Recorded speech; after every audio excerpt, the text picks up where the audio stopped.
ఐటీలో గ్రోత్ ఎలా ఉంటుంది, శాలరీ గ్రోత్ ఎలా ఉంటుంది అనేది చాలామందికి తెలియదు. కరెక్ట్. ఫస్ట్ జాబ్ డెవలప్మెంట్గా ఏ కంపెనీలు జాయిన్ అయ్యాయి first? INative tech solution sir. INative tech solution. అక్కడ ఎంత ఉండే స్టార్టింగ్ ప్యాకేజ్? అక్కడ 7,500 సార్. 7,500. సో ఈ 10 yearsలో ఇప్పుడు అతను is working for Infosys team లీడ్గా చేస్తున్నాడు. రైట్. ఖచ్చితంగా మంచి ప్యాకేజ్ ఉంటుంది. కరెక్ట్. సో నెంబర్ చెప్పలేను కానీ so it will be lakhs. Correct. ఇది అన్నట్టు ఒక 10 సంవత్సరాలు ఒక విలేజ్ బ్యాక్గ్రౌండ్ నుంచి వచ్చి అమీర్పేటకు వచ్చి కోర్స్ తీసుకొని తర్వాత ఇక్కడ ఒక 3 months చేసావా? ల్యాబ్ అసిస్టెంట్కి ఎన్రోల్ చేసావు? 2 months సార్. 2-3 months చేసి జాబ్ వచ్చినాక మా అక్కడి నుంచి వెళ్ళిపోయాడు.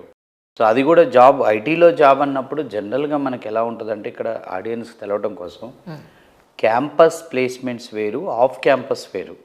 ఇప్పుడు మన కాడ ఇంజనీరింగ్లు చదివిన వాళ్ళల్లో 3 categories ఉంటాయి. ఒకటి ఐఐటీలు, ఆర్ఈసీలు, top institutions.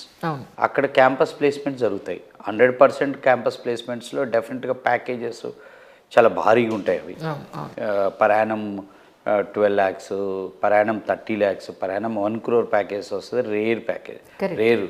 Second city colleges like CBIT, ఇక్కడ ఈ కాలేజెస్ కూడా క్యాంపస్ ప్లేస్మెంటే జరుగుతుంది.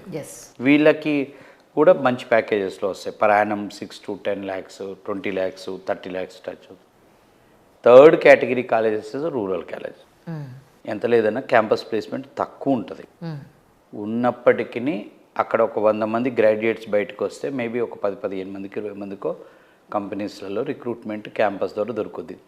మిగిలిన 80% పీపుల్ అయితే కంపల్సరీ వాళ్ళు బయటికి వచ్చిన తర్వాత ఆ పట్టా తీసుకున్నాక, డిగ్రీ తీసుకున్నాక జాబ్కి వెళ్ళాలి.